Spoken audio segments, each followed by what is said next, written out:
just in time for your weekly most comprehensive look at the world of business, finance, and economics. Tonight, we want to talk about equity repurchase programs, popularly known as share buybacks. We have had 3 in this market so far. 2 are currently underway. That is Nation Media Group running parallel with Centum. And the first one was, again, Nation Media Group. And that's why we're having this conversation with the chairman of Faida Investment Bank. I think I qualify to call him the transaction advisor in chief when it comes to matters share buybacks. Bob, Karina, karibu sana. Yeah, asante sana. Thank you so much for your time. Let's start from here. The market out here is asking, Nation was in the market 2 years ago with a share buyback. Currently another share buyback. Why 2 in such quick succession? First buyback, which was done in 2021, was carried out because the share price had really gone down, and the management at Nation Media Group felt that this price is too low compared to the value of the share. And they therefore came up and applied for a share buyback to try and see whether they can buy the same shares from the market, because they believe it's valuable more than it was trading, and give the shareholders an opportunity to take advantage of the raised price, which was approved by the CMA at that time, 25 shillings. Correct. So they did that, and the shareholders were very happy. Unfortunately, we did not get the entire 10% which they were buying. We got 82% of the 10%. And that we felt was still good enough, given that we did that for a period of 3 months. Correct. But now, waiting another year or 2 years, they felt that still there has not been much improvement in the share price, given that the net asset value per share of Nation Media Group share is about 40 shillings. So they felt it's still not trading as low, as well as they would have wanted. Why don't we then still come back to the market and try and get our shareholders benefit from a higher price? By the time they were applying for the second share buyback, the price was about, the market price that time was about 17 shillings. Yeah. So they requested the CMA if they can buy the share at about 20 shillings, which was approved. But the whole purpose is that an issuer of the listed companies, when they realize that the value of their company compared to the price of the share are not aligned, they feel it is better to buy those shares, hold them, and maybe at an opportune time sell them, release them to the market, or use them for strategic purposes. So that's what Nation is doing, and they are hoping with the reduced number of shares in the market, the price will go up. I see. And again, the naysayers will tell you that, look, if you remember the first experience in 2021, where NMG goes to market with a buyback, the price gains momentum. Again, shortly we see it receding again, driven fundamentally by the market factors as well. And here we are now with the second buyback, and the question has been asked, can buybacks really be used to rescue the share price sustainably? Or are you just opening a treadmill where you'll have to keep on doing buyback after buyback with that mission? Okay, if you buy back continuously, it will mean that you have taken out all the shares from the market, yeah, which is not the intention. Yeah. The market factors, most of them are not under your control, because there are many other economic things that happen. And as you know, our shilling has really been depreciating, and therefore there has been capital flight from the market, whereby the foreign investors are feeling that the share price, the shilling is losing value every day, and therefore they need to take their money out before the shilling drops further, whereby they will be requiring more more shillings for the same dollar. Yeah. So the factors that are there on the ground are not favoring our economic conditions here, especially where foreigners are concerned. So the first purpose was for reducing the number of shares in the market, and it was hoped that once we do that, there will be more. I mean, there's the same number of people buying the same share will now scramble for less shares, and therefore the price will go up. That has been the expectation So it hasn't happened as well, but we are hoping now another 10% reduction will sustain the price at the 20 or higher. Because even now when the Nation Media Group is buying its own shares, there are people who are paying even higher for the same share, more than the 20 shillings. Yeah. So I think it will work, but you see they are surrounded by many other factors which are not in their control. When you consider the macro environment, as you've rightly said, we've seen the advanced market raising their rates, and therefore we see capital flight from this market. And do you think the timing is right?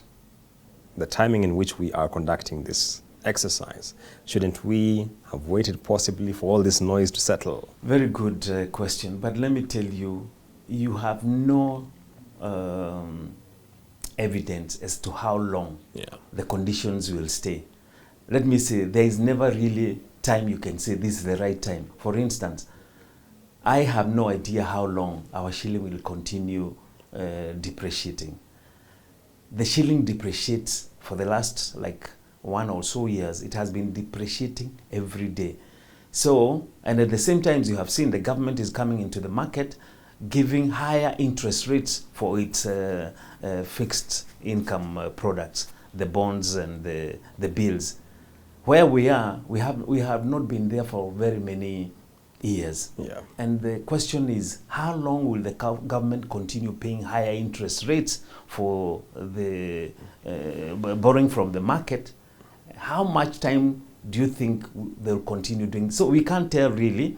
So I would say really there is never really a time we can say this is the best time to do this thing. So what you do, you reason out, you sit and consider, am I doing this the right way? Are the factors that I have used valid enough to warrant this action? And I would say the best thing is just to go ahead with your plans like all is well. Yeah. Because you can wake up tomorrow and you find something good has happened, the shilling has stopped depreciating, and those people who will have not taken any action will be left without having benefited from the change. So I would say it's okay to do it now. And I'm hopeful that the price will be sustained, all things being equal, meaning things like the shilling will hold a bit, therefore there will be no people selling for the sake of selling to hold the money, and all the other factors are working. So we are just hoping things will continue and the economy performing as well. What lessons are you bringing from the first experience of the buyback in 2021 into the one currently underway? Okay, the first, let's say not just even Nation Media, even us as an investment bank, the capital market industry learned a lot from the first share buyback, in the sense that Nation Share was the pioneer in the share buyback. And what happened that time in 2021, we used the provisions of the Companies Act. And while we used the provisions, it's because there was no guidelines as yet. However, CMA had some draft guidelines which were not really released. So after the first buyback, what they did, they gave us what the drafts they had to use for the 2021 share buyback. So after that, it was felt that the industry needs to have some guidelines for the exchange trading of the share buyback. So they came up with now fully released guidelines, which are now being used by, at this time when we are using this, carrying out the second share buyback, and also the Centum is using the same guidelines. Yeah. Then the other thing we learned was that you need to give shareholders more time. At the same time, you need also to publicize this matter to the shareholders so that they get to understand why are we doing the share buyback and what benefit is there for them. Yeah. So those are some of the lessons that we learned, and we are hopeful they will help this time. Then another thing was the first share buyback took 3 months. This one is taking 12 months. Yeah. So there is a longer period, but it depends. If we attain the 10% before the expiry of the 12 months, then that's where it will stop. I see. Good points there. Yeah. Centum is taking 18 months. 18 months. I was actually going to tell you about Centum and 18 months. And it is playing around the price they are buying, because it's they're buying at 9.02, and it's I checked the last couple of days, it's been trading much higher than that. So at least the objective is being met. All right. There are those shareholders who sit back and ask, because share buybacks, being a buyback as the word suggests, is that you use capital to buy back shares. And the question always asks, if you look, for instance, at the two companies which are currently having this program, that's NMG and Centum, and you look at their cash positions, some would ask, is it the best value for money to engage in a buyback? Good question. Yes, I would say it would be, you have cash, and you see, on a listed company, you want to make value for your shareholders. You want to give value to your shareholders. And the shareholders look upon the management and the leadership of the listed company to see, what am I gaining out of it? And one way is you can give either dividends, you can give bonuses, or you can do the share buyback. By that I mean, you can imagine like the first share buyback, as I had mentioned, the price was about 14, 15 shillings or 13 to 15 shillings. They bought the shares from their shareholders at 25. Correct. So that's already quite a premium. A huge premium for the share. This particular one, the share price was about 16, 17. They are buying at 20. They are giving back to their shareholders indirectly, because that money they are paying is not to anyone. They are not going out there to pay anybody who wants money. It's their own shareholders. So their shareholder is gaining indirectly. Also, they are giving their shareholder a better fair price than they would have gotten it at the market if they never came to buy the share back to themselves. So, so those are the good things about it. I see. And Bob, you've been in this market for a long time. Does this market have an underlying problem with price discovery?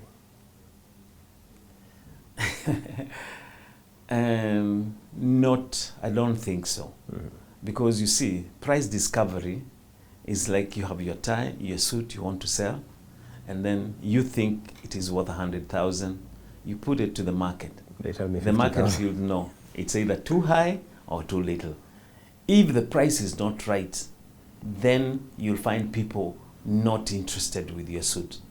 If the price is right, as far as the buyers are concerned, they will fight for the 100,000. Say, I will pay 150, and it becomes like an auction, and that's how the markets are, because it becomes like an auction, and you get the best price for what you have.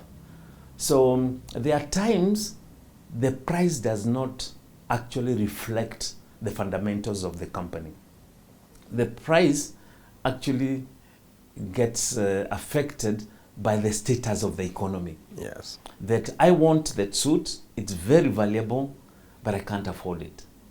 I just watch, look, and go. There are times I like it so much, I'll borrow money and come and buy it. So I would say the underlying factors are okay for the price discovery of any of the shares. And the market is controlled by supply and demand. Yes. So if the demand is low, then the price will come down. If the demand is high, the price will go up.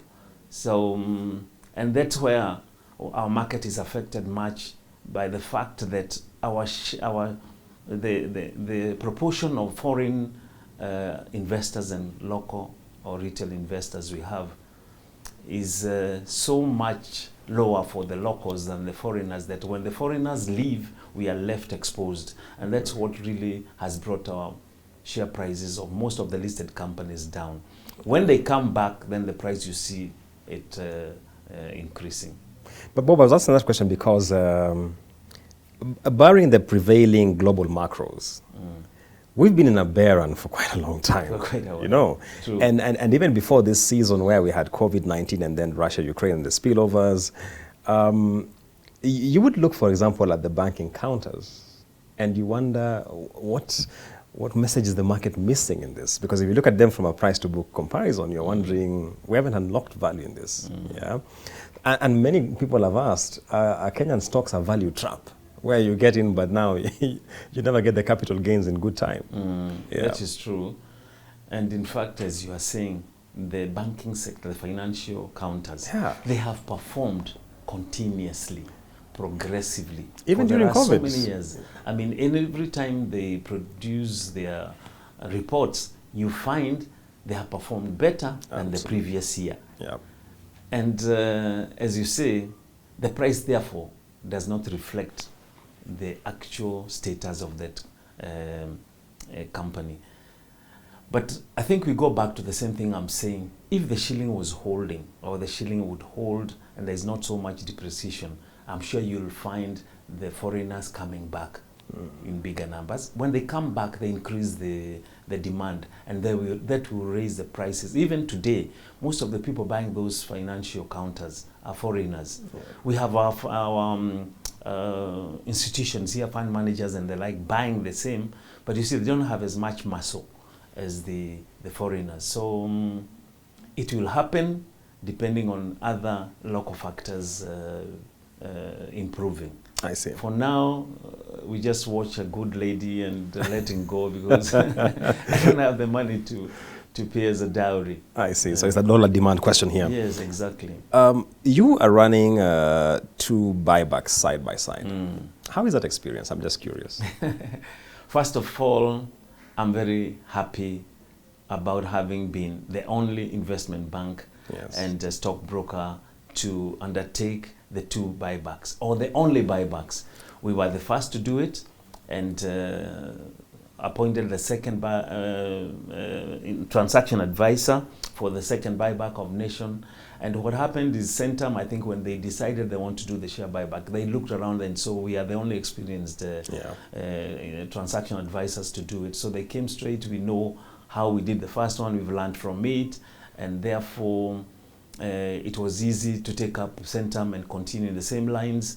And we are not conflicted, because each one of them has its own fundamentals, and there are different counters in different sectors of the economy. So I'm finding it's a joy, and we thank God for having given us that opportunity to pioneer and continue offering the same expertise to those and others. And in fact, let me add, we've been approached also by other listed companies who have also felt that the market is not giving them value. No, the price of the share and the value of the company are not relating.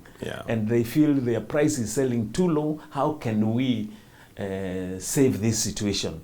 So we are trying to, they want to know what benefits will they get by buying back their shares. So those discussions are going, and you never know. In fact, in Europe, the report of 2022 showed there has been so much buyback that in the last report, the share buyback has doubled in the companies that are currently in the market. So it's not just happening here, it's happening all over the world. I see.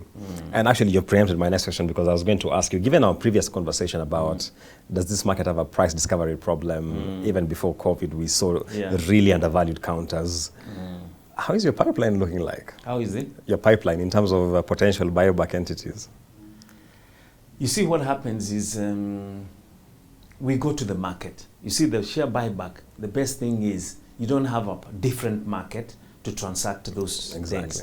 You go back to the market, you show and display that you want to buy at this price. So it's upon the sellers to sell to you at this. Therefore, anybody who wants to sell to us at those prices, they come to us. If you want to sell lower, I mean, it's up to you. But we are buying at this price. It's up to the supply to give us the supply. So it's open to the entire market. Anybody, any shareholder, wherever you are, whoever you are using as a stockbroker or investment bank, if you give them the order, they'll bring to the market and we buy. As long as we are buying at the prices which we have put in place. But maybe now, actually, my question was, are there other companies who have come courting you, telling you, look, we've seen what you've done with NMG again, Centum. We also feel that we are under pressure and we would like to go this route. Yes. Maybe not specifics in terms of the companies, but how many? Okay, about 3. Okay. Yeah, and we have even attended meetings with their management to explain how the process goes and what benefits they will stand to gain if they go through the share buyback route. Yeah. So I don't know how soon they will come. I think they are watching. Is it good? Is not?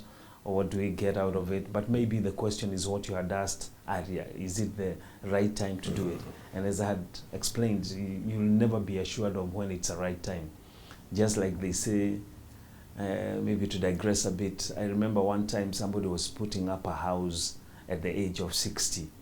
They have been living in a very dilapidated place, and they were feeling, why don't I put up some people are feeling you're too old to put up a new house.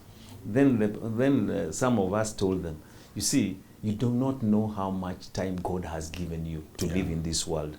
So even if he gives you 5 years, in a place that you feel you have actualized, why not? Yeah. Yeah. So they put up, they are happy, they've lived now 10 years, they're still living. And you see now you're enjoying, because you see, you live as though you live for a long time. Not afraid I'll die in 2 years, so let me not enjoy the life. So similarly, this market will not assure you anything. You live like the things will be good and live in hope. And that's why we open up offices, come to work, and hope all will be well. Okay. So I would say it's okay to come to the market, do the things you want, and move on. I see. What do you think can be done, whether from a policies perspective or from a CMA level, to support the environment for exercises such as share buybacks? The bottom line is education, letting people know what it is all about and why we need to buy the shares. How is the shareholder protected? What are the risks? What are the gains? So basically, it's education to the public and all the investors. I think that's what I would say. And CMA, you see, it is also constrained by the amount of money they have to educate. Similarly, the stock exchange is also quite. It doesn't have so much muscles to educate. So you use every little forum you have and take advantage of that opportunity to educate people about all these things. So you can explain, the listed companies can explain at an annual general meeting or a general meeting called to approve this, to explain to them. Other than that, it's a bit tough. Okay. Yeah. My final question, Bob, is this. You have been in this market for a long time and in various facets. At the exchange, at CDSC, now in transaction advisory. This market seems to struggle with the uptake of products. So we come up with REITs. We don't warm up to them. Securities lending and borrowing. It's not happening much. Day trading, not much momentum. First of all, when you look back, how do you think the Kenyan market has evolved, and what are we missing in terms of just roping in, especially the retail players? Yes, Kenyan market is not taking up product as we expected. Actually, we expected this to be taken, and there will be such a boost in the market and the like, especially day trading, the rates, the derivatives, but it's not happening. The first thing I would say was, like, if you go to the rate side, we had the first rates that came on, and what they promised the public did not happen. Because I was involved as one of the participants, not as a transaction advisor, but having to sell that product. What they did, and they called us for investment talks, they said the money they are collecting, they're having these properties. The monies they are collecting, they're going to buy these other properties. And therefore, the income from those other properties combined with these other properties will have a higher return. And as you share, because they usually share about 80% of what is collected, will be shared to the new investors or the investors, the shareholders who have come in. That never happened. It never happened, and therefore the price fell by 50% or even below 50%. Now, when you come with another rate, people are a bit hesitant. Yes. and therefore they come cautiously. Yes. Fortunately, what is coming now, like the new ones, they are promising better returns, and therefore people will come slower. But if it proves that it is worth what it has promised, then it will encourage even others to come in and therefore improve on the rate side. When you come to the gems, like the growth enterprise market segment, we got companies that came with very high promises. You see, and that's names withheld. Yeah, they came and said this, they did this, we're going to do this, and it never happens. I don't know, probably is a conversation we need to have with the CMA, that when you promise this, and it doesn't happen, or you don't do, because you see, it paints a negative thing to the market. What should we do about it? I think it's something that we need to talk to CMA, because those things are not succeeding because of the promises that have happened in the past and not being actualized. Okay. I remember one major company, I won't name it, but I can tell you of this, who promised they're coming to buy, they underwrote some shares. Yes. They're coming to the market, underwrite the rights issue of the shares that are not taken, and buy them all. So what happened? The rights issue were trading in the market at a lower price than the rights issue price. Yes. So people did not buy their rights, because why buy at a higher price if the same share I can get it at a lower price? True. So the underwriter took all the shares that were not taken. Okay, a few did take at that high price, but they took the bulk of it. Now then they said, and these are the promises I'm saying CMA should really take up. They said, don't worry, we have underwritten, we'll buy the shares, but when the market is right, we shall sell back to the public. Let me tell you, that price went 10 times higher. Yeah. They never sold. They have never sold. Instead, they came for more shares. Wow. I see. So these promises, yeah. I don't know how we'll ensure, once you have given them, they should be kind of held accountable. Okay. Yeah. Okay. Why tell the public? Because you see, you're cheating the public. True. You're lying to the public, and they're investing in the hope that what you have promised will be fulfilled. So when it doesn't happen, you see, it doesn't send very good message. Those are the things that we need to make sure they don't happen. I see. I have to ask you this final question now. I won't ask another one after this. In your long career in this business, which would you say is your most defining transaction? I think Safaricom. And in fact, before even I get there, Safaricom had also intended to do share buyback when their share price was below 5 shillings. And during the reign of Michael Joseph, MJ, they talked about, I think maybe they had forces which said, don't move. But I think if he did, they would have made a kill in the market, because you buy cheap, hold, later on this price goes to 40 shillings from below 5 shillings, and sell back and you make money. Okay. Yeah. So now, sorry, I forgot you had asked your most defining transaction. Okay. I would say still Safaricom, because Safaricom was, let's say, has been the biggest and very trying, in the sense that we had queues and queues. Those were the days we didn't have the systems in place whereby you can now apply through online. And the like. That time was when people were queuing outside your offices, long queues and the like. And then we had challenges of people, because we said, as not just Faida, the fraternity in the industry, we said we'll not collect cash. Yeah. Instead, you go bank in this particular account, share account, bring the slip, and then we buy you the shares. What happened, and why we will never forget about that, smart guys went to Lithuri Road and printed deposit slips. Oh my God. So some people did the right thing and actually paid and brought the slips. Others went and faked them. Yeah. For instance, like Barclays, they would even, remember that before ABSA, they had that ego. They would even have the slips, the same ego like everyone else. So you just receipt and give. When you later came to reconcile, they don't add up. Yeah. And you have already given them the shares.